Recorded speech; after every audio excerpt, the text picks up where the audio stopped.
Gambhira bridge તૂટ્યા બાદ પાદરા અને જંબુસર તાલુકામાં નોકરી માટે જનાર લોકોને તકલીફ પડતા કંકાપુરાથી કારેલીનો દાંડી પુલ બનાવવા બોરસદ તાલુકાના 30 ગામોના ગ્રામજનોની માંગ સાથે માનવ સાંકળ રચવામાં આવી।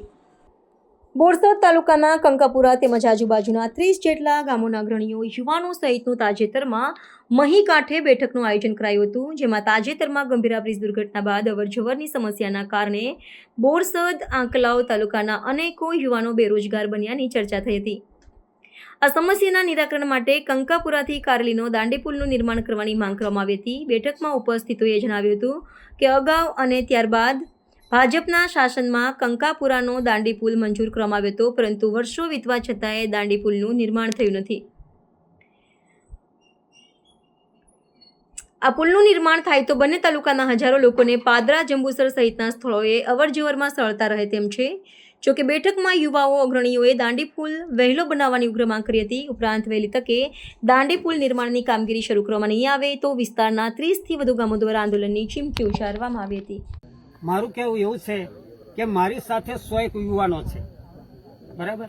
એ યુવાનો એવું કહે છે કાકા તમે રિટાયર થઈ ગયા, કે અમે પુલ જોયો જ ના, કે બરાબર।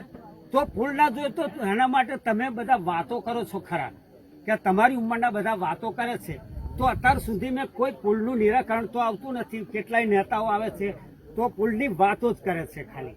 એટલે પુલ બનાવવા માટે મને કે કાકા એક યુક્તિ બતાવું તમને, કાકો બોલો છોકરાઓ।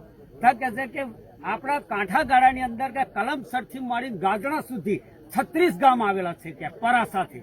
તો એ પરાની અંદર બધા સરપંચો મળી, બધા યુવાનો મળી અને તમામ એકત્ર થઈ અને આપણે ચૂંટણીનો બહિષ્કાર કરી દેવો જોઈએ। કે કોઈ ભાજપ હોય કે કોંગ્રેસ હોય, કોઈને મત આપવો નહીં।